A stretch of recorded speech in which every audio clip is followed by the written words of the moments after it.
Hey, what's up YouTube? Figured I'd do a slight video for the smart car that we have for the Lemons Rally.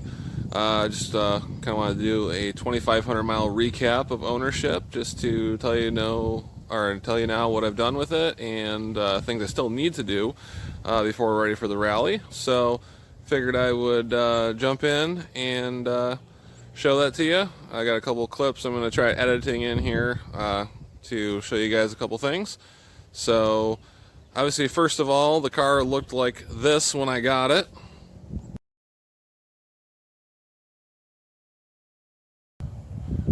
Now the car looks like this. Obviously, a big change. In the last couple videos, I showed you guys how I did the wrap.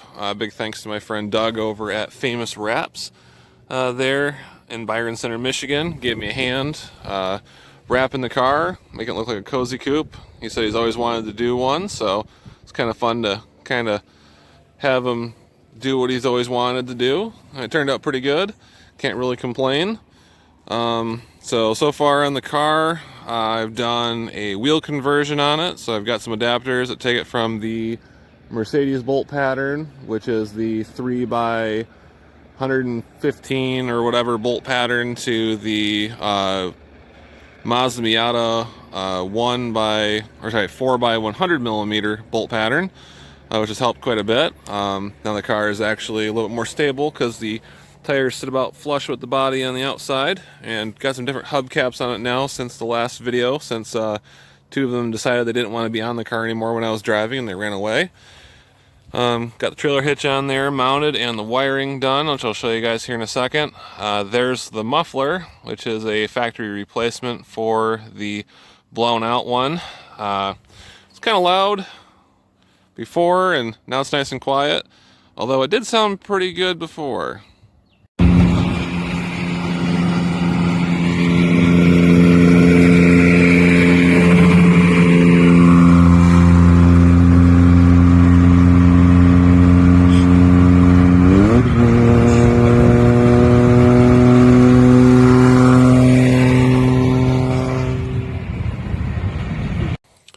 Unfortunately, living on a dirt road is not very helpful. As you can see, the engine's gotten pretty dirty here over the past couple months driving. I got the trailer wiring right here nicely tucked under the carpet in the back end of the car. There's a couple spots where this is all clean. I did just put a new air filter in it since the other one was pretty nasty.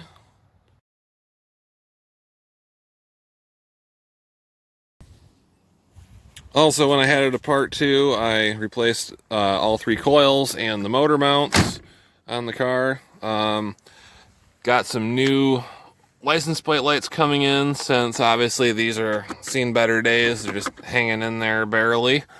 And I did replace the shock absorbers on the back glass since it was not staying up. As you can see in the car, kind of hard to see, but the window is still broken. Should have that changed here probably about a month before we go on Lemons, just because I don't want to risk breaking the new window again, even though it is what I do actually for a living. I just don't want to have to spend the money on another windshield, to be honest. But the inside of the car is still pretty bone stock.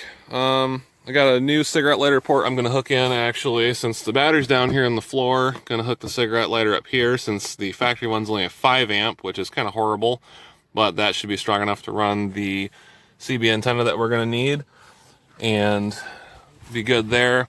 The radio is functioning now in all gears. It only actually functioned in reverse, as in the faceplate lighting up, but there was a wire I just had to splice into a constant power, or a keyed hot, and it works fine now. So should have that done here shortly.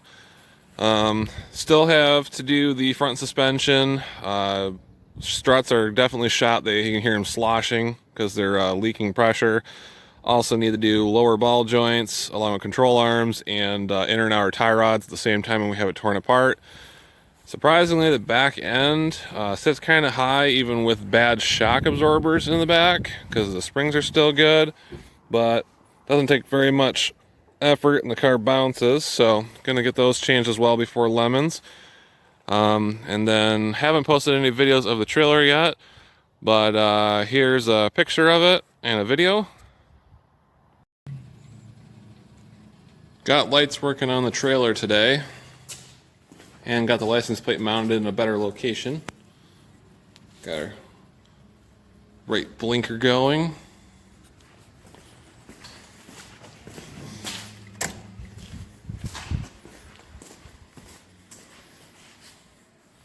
Left blinker.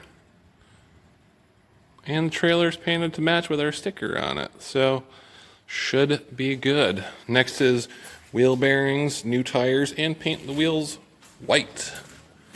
So keep tuned. There's our YouTube for the adventure.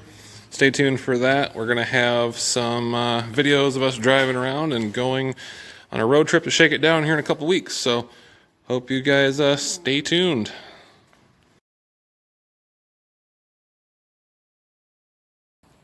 After I got done with the trailer video, I reran the wiring inside for the ground so it didn't look so horrible, and got it ready to go. Should be another week or so and we will have the bearings done on that, packed and changed, along with some new tires and spares.